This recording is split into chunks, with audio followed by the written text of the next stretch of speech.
लुधियाना से आम आदमी पार्टी के राज्यसभा सदस्य संजीव अरोड़ा को संसद में लोगों के मुद्दे उठाते हुए 2 साल हो चुके हैं। इस दौरान उन्होंने शहर के कई प्रमुख मुद्दे संसद में उठाए, जबकि उन मुद्दों को एक अंजाम तक भी पहुंचाया। इस संबंध में सांसद संजीव अरोड़ा से टीवी24 ने खास बातचीत की है। आपको जाते जाते इस बातचीत में छोड़ जाते हैं। फिर आपके साथ आज लुधियाना शहर कारोबारी से जुड़ने का मौका मिला है, जहां देश भर में आज राजनीतिक माहौल है। लोकसभा चुनाव के कारण बहुत सारी चीजें उथल पुथल होने को देखने को मिल रही हैं। वहीं कुछ ऐसी भी शख्सियतें हैं जिन्होंने राजनीति में अपना एक अलग मुकाम बनाया है। ऐसी ही एक शख्सियत है मेंबर पार्लियामेंट, जी हां, राज्यसभा मेंबर पार्लियामेंट संजीव अरोड़ा, जो 2 साल पहले तक एक कॉर्पोरेट कारोबारी के रूप में पहचान रखते थे और अब पिछले 2 साल से वो आम आदमी पार्टी लुधियाना शहर से राज्यसभा मेंबर नॉमिनेट हुए हैं और जी जान से काम कर रहे हैं। सो आज उनके 2 साल पूरे होने पर हम उनसे विशेष मुलाकात करेंगे, जानेंगे कि कैसा रहा सफर। सर नमस्कार। नमस्कार जी, नमस्कार सर। पहले तो बहुत बहुत मुबारक हो, 2 साल आपके पूरे हो गए। सो 2 साल में कैसा अनुभव रहा? देखो, मुझे कुछ खुशी भी हुई ये 2 सालों में। बहुत मैंने अपने तरफ से जितना कर सका था मैंने अचीवमेंट्स करने की कोशिश की। लोगों की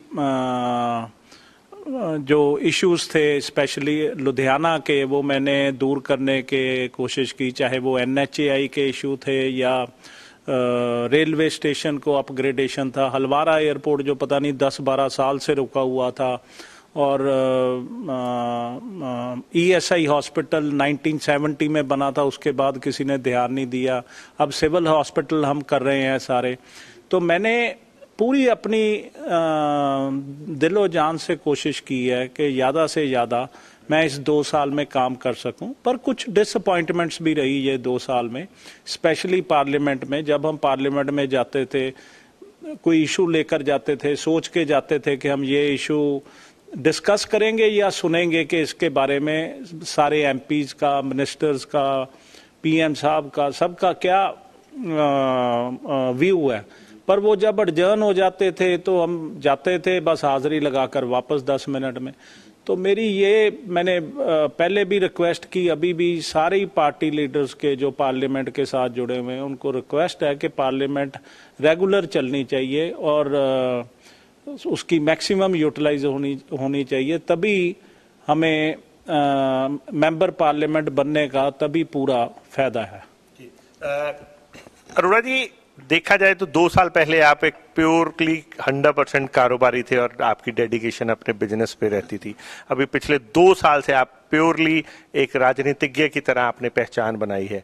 सो क्या फर्क है एक कॉर्पोरेट कारोबारी और एक आज राजनीतिज्ञ में? संदीप जी, मैं आपको ये बता रहा हूँ कि मैं अभी भी कारोबारी हूँ। मैं अभी भी अपना बिजनेस में पूरा इंटरेस्ट लेता हूँ, क्योंकि रोटी रोजी तो बिजनेस से चलनी है। बाकी ये जरूर है कि एक जिम्मेवारी दी है मुझे केजरीवाल जी ने, मान साहब ने, दोनों ने मिलके एक मेरे ऊपर भरोसा किया और मुझे मेंबर पार्लियामेंट बनाया है। उसके लिए मैं जितनी कोशिश हो सकती है मैं करता हूँ। मैं अपना टाइम जो है जुडिशियली डिवाइड करता हूँ राज्यसभा के कामों में और अपने बिजनेस में।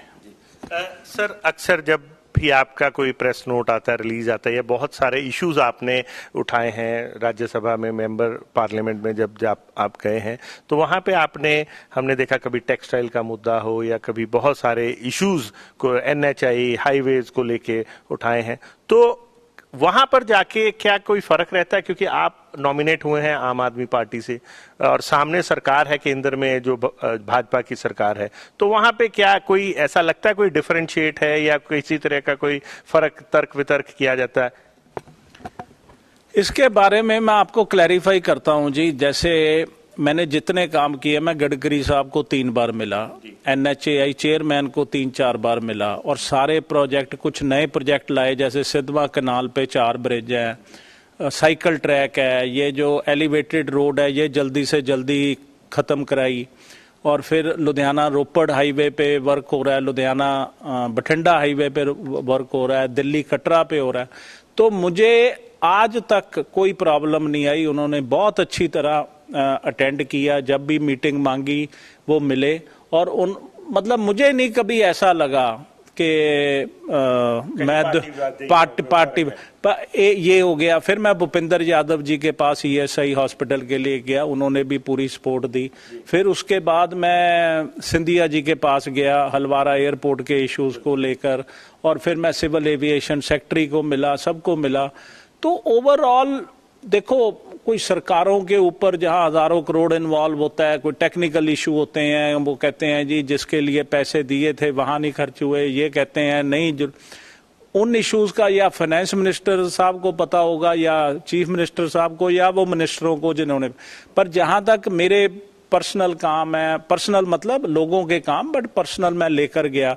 चाहे वो railway station doctor mister Ashwin ji को मिला, उन्होंने भी लुधियाने को पहले फेस में डाल दिया, ढंडारी कला को भी डाल दिया। अपग्रेडेशन चल रही, 2025 तक लुधियाना खत्म हो जाएगा और ढंडारी कला तो इसी साल खत्म हो जाएगा अपग्रेडेशन।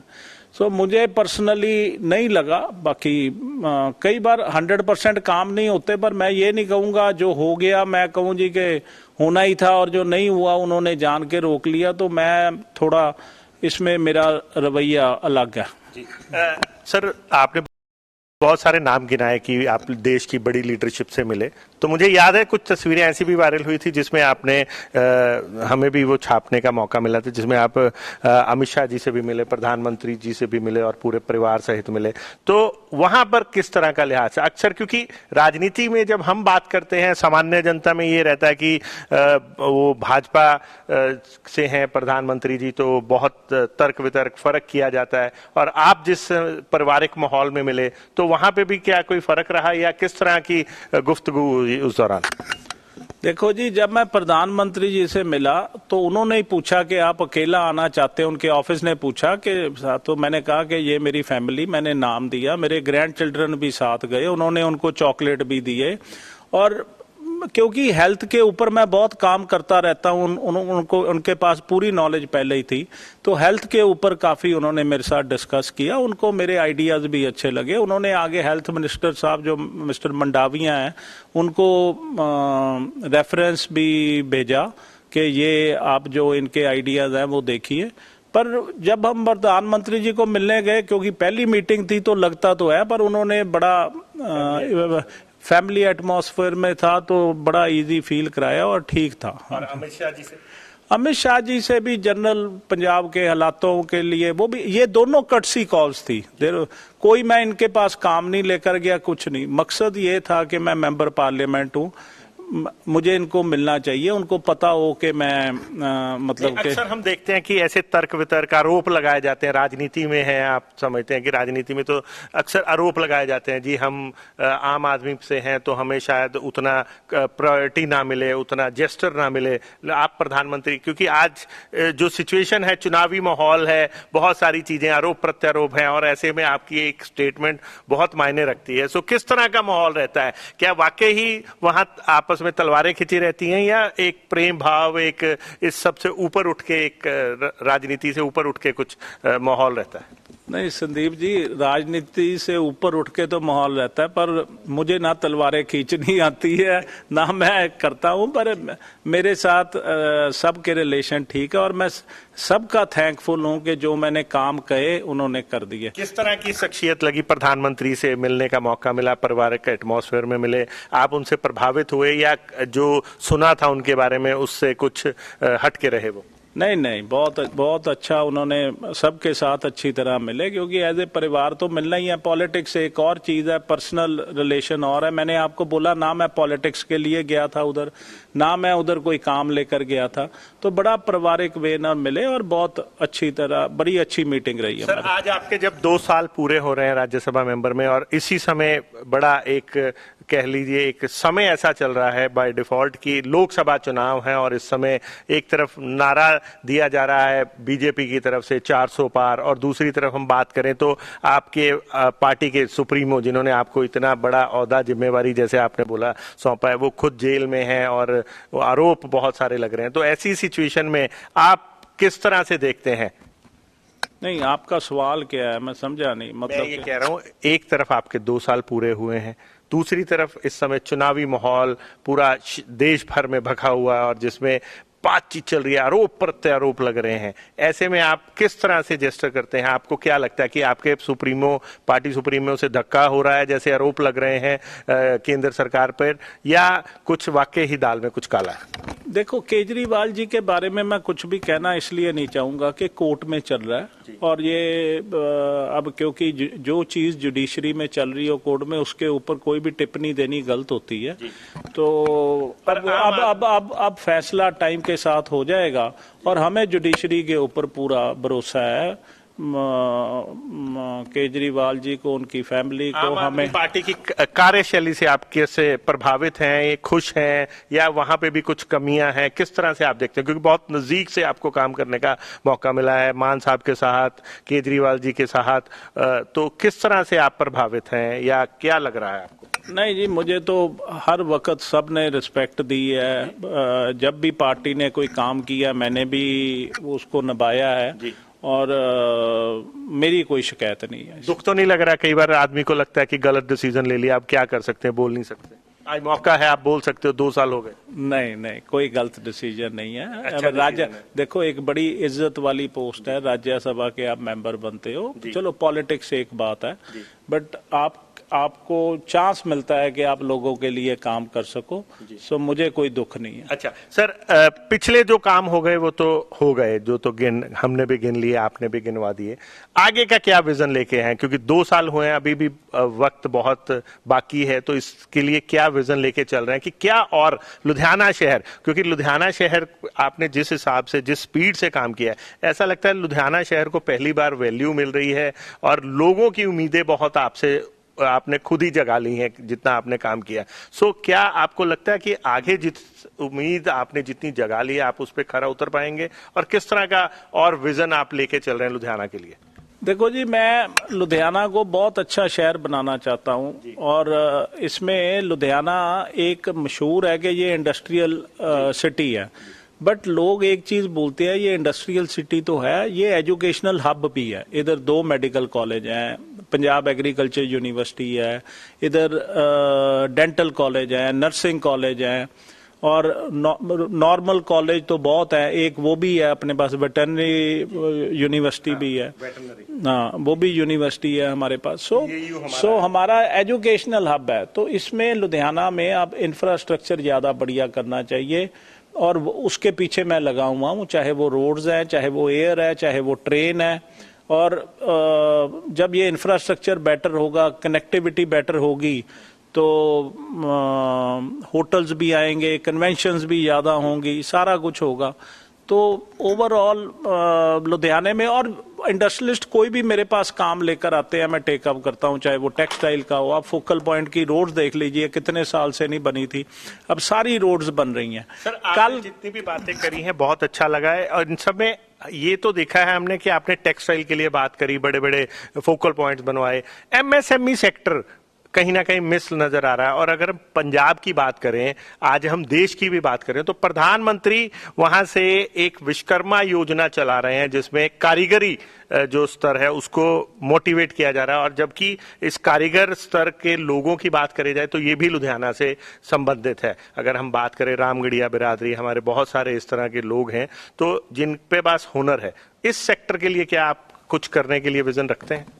देखिए Sandeep ji, MSME industry overall कुछ कह देना गलत होता है। देखो, एमएसएमई इंडस्ट्री एक बड़ी डेफिनेशन है, उसमें देखो कोई साइकिल इंडस्ट्री आ जाएगी, कोई टेक्सटाइल आ जाएगी, कोई कुछ।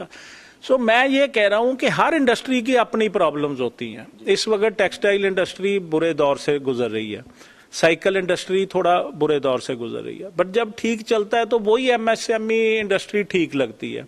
तो मेरे ख्याल में जो पंजाब से जुड़े हुए हैं इंडस्ट्रियलिस्ट, चाहे वो एसएमई है, एमएसएमई है, वो पंजाब से कहीं नहीं जाएंगे। और एसएमई की शिकायत है कि बड़े लोगों के लिए अक्सर फोकल पॉइंट उनके लिए कटते रहे हैं पिछली सरकारों में भी, लेकिन जब आवंटन की बारी आती है तो उनको इग्नोर कर दिया जाता है और बड़े कॉर्पोरेट घरानों को खुश कर दिया जाता है, क्योंकि वो चाहते हैं कि उनको भी कोई 500 गज 200 गज, क्योंकि उनकी फैक्ट्रियां छोटी होती हैं, वो रीढ़ की हड्डी है कहीं ना कहीं इंडस्ट्री, बड़ी इंडस्ट्री की, लेकिन उनको इग्नोर कर दिया जाता है। उनके लिए क्या कोई किसी तरीके का आपने सोचा है? बिकॉज आप लुधियाना से हैं, हमें पता है आपको दर्द है, इसलिए आपसे शायद उम्मीदें भी कुछ ज्यादा है। देखिए, जो आप फोकल पॉइंट कह रहे हैं, जितने भी फोकल पॉइंट लुधियाने में हैं, उस सभी में छोटे प्लॉट हैं, ये आप गलत कह रहे हो। अब अगर बड़े इंडस्ट्री वाले को देंगे तो बड़ा ही प्लॉट देंगे। देखो, मिक्स एंड मैच होता है, सारे फोकल पॉइंट्स में छोटे प्लॉट भी हैं, बड़े भी हैं। सर, 15-20 साल से मैं नोटिस में लाना चाहता हूं, कोई फोकल पॉइंट नहीं कटा है, तो आपकी सरकार से और खास करके अरोड़ा जी से इसलिए उम्मीद है क्योंकि अरोड़ा जी ने पिछले 2 साल में बहुत कुछ करके उनकी खुद ही उम्मीदें जगाई हैं।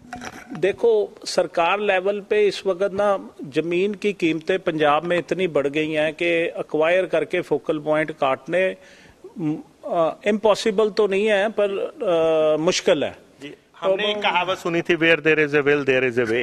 नहीं, वही मैं कह रहा हूं, मैं उस पे आ रहा था कि प्राइवेट इंडस्ट्रियल पार्क डेवलप होने चाहिए। मैं खुद एक इंडस्ट्रियल पार्क सोच रहा हूं डेवलप और करने का, जिसमें मैं ये जो पोल्यूटेड इंडस्ट्री है उधर लेकर आऊं, ताकि लोगों को राहत मिले। ये जो पंजाब पोल्यूशन वाले तंग करते हैं, कुछ करते हैं, पंजाब पोल्यूशन वालों की भी अपनी प्रॉब्लम है, उनको एनजीटी सख्ती दिखाती है, तो सारा मैं ये चाहता हूं कि क्योंकि छोटी इंडस्ट्री वाला, उसके लिए मुश्किल है ZLD लगाना, उसके लिए मुश्किल है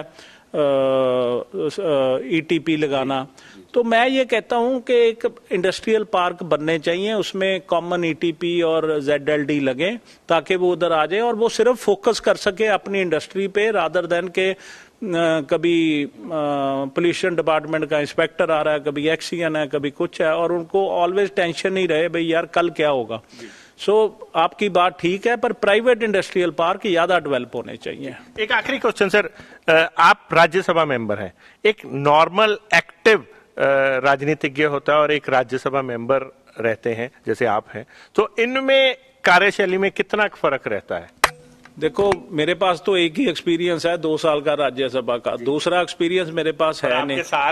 आपके साथ जितने भी सहपाठी हैं, आपके इस समय जितने भी कुलीग्स हैं जो काम कर रहे हैं, चाहे भगवंत मान जी हो गए आपके, चाहे केजरीवाल जी हो गए, राघव चड्ढा जी हो गए, जितने भी और भी MLA जो आपके साथ जुड़े हुए हैं, तो वो सारे तो एक्टिव हैं, तो कहाँ फर्क नजर आता है? मुझे लगता है फर्क ये है कि लोगों की उम्मीदें हमारे से भी हैं, उनसे भी है, पर उनको क्योंकि उन्होंने जब इलेक्शन लड़े, लोगों के पास गए, कई उन्होंने वादे किए, वो वादे पूरे करने उनके लिए ज्यादा चैलेंज है।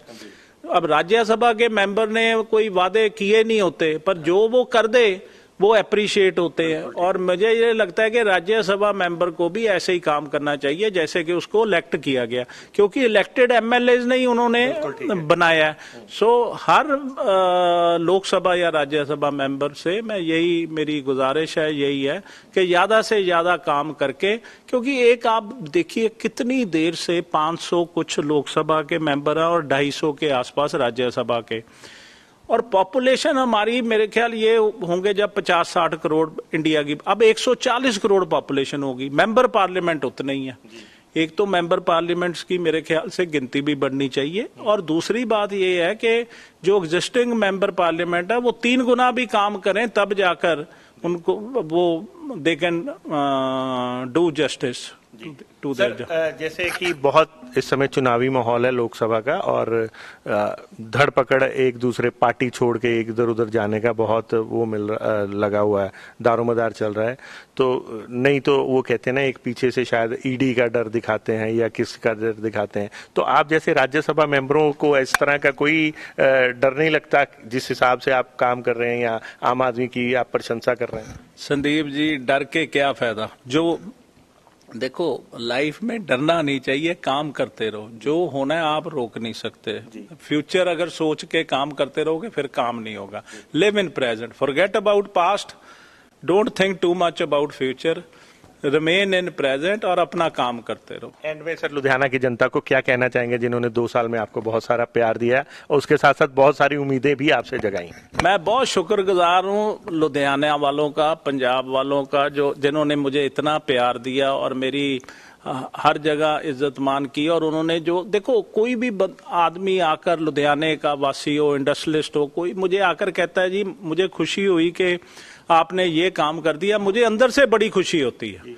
काम करके इतनी खुशी नहीं होती जब कोई तारीफ कर देता है, कि लगता है कि वाकई लोगों को लग रहा है कि काम हो रहा है। तो मैं सबका शुक्रगुजार हूं और मेरे फोन, ईमेल, मैं ऑलवेज अवेलेबल हूं। कोई भी काम हो, देखो पर्सनल काम तो एमएलए हैं सारे हैं, कोई सिटी रिलेटेड काम है या कुछ है, उनको लगता है कि ये होना चाहिए, इससे ये अच्छा हो जाएगा, मैं हमेशा वेलकम करता हूं और मैं पूरी कोशिश करूंगा वो काम करवाने की। धन्यवाद सर। Thank you. सो दोस्तों, ये थे हमारे साथ राज्यसभा मेंबर संजीव अरोड़ा जी, और जनता का बहुत सारा इनको प्यार मिला है पिछले 2 साल में जो इन्होंने कर दिखाया है लुधियाना शहर के लिए। ऐसा लगता है कि लुधियाना शहर की भी कहीं ना कहीं दोबारा वैल्यू पड़ी है और बहुत उम्मीदें जगाई हैं इन्होंने जनता की, खास करके लुधियाना शहर की। हम इनको ऑल द बेस्ट कहते हैं क्योंकि अभी तो 2 साल हुए हैं और बहुत बड़ी डगर है ये। So all the best sir. मिलते रहे, देखते रहे TV 24। नमस्कार, मैं संदीप।